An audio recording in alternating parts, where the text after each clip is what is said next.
Hello and welcome to another Foundry Friday. Today we're going to be going over the different types of tools you will possibly use when it comes to making molds. Now the tools are very basic and most of them can either be found for free, improvised, homemade, just anything. They're extremely simple. Now the first thing I'm going to start out with is types of screens. Now this is a fairly coarse one, then I have an even finer one like your normal window screen, and these are used for sifting your sand out in your mold. So when you start out making a mold, you want that sand fairly finely sifted out. Now the next thing on the list is your flask for making molds. These are generally two parts, and they key together. And these are actually what you make your mold in. So your part will go into it, your sand is packed into it, and then your two parts where you can open the mold up, take your pattern out, and then pour your part, and there you go. Now in another video I will go over the making of these. You will find out you will end up with several of these. You'll be making ones at all different sizes for whatever needs you are for whatever kind of part that you are making. Next thing up you will need is something to ram your sand in.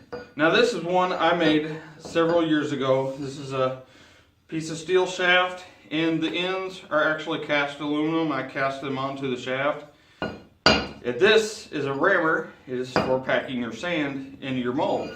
Now other things I use for rammers are just dowel rods for getting in there, little pieces of wood for getting in the little tight spots, and then these can also be used.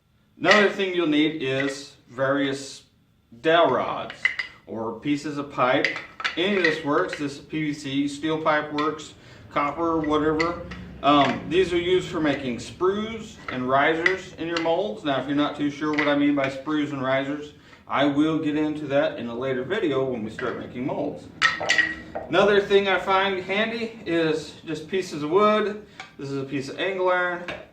These are great when you're making a mold and you want to scrape the top excess sand off. That way you have a nice smooth surface.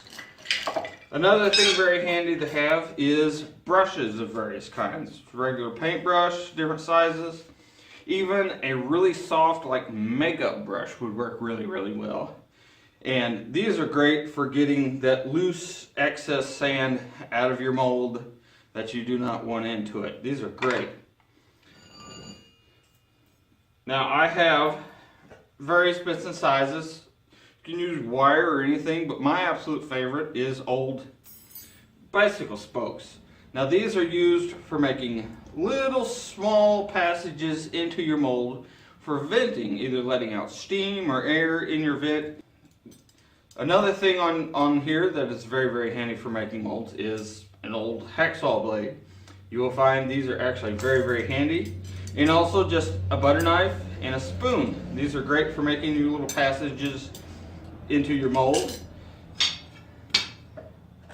Now there's also several other tools that are more specialized, and when the time comes we will get into them. But as you can see, most tools you will kind of make them up as you go. You will kind of find out what fits your purposes, fits your needs. And most of the stuff you can just find around the garage or the shop. So if you are wanting to get into working with a foundry, making molds, making whatever it is you can possibly dream up, hopefully this quick little video here will kind of get your eye out, kind of get you looking for things that you think, well, hey, that might be a handy little tool for what to use. And you will find out that some of the oddest objects are actually quite very handy.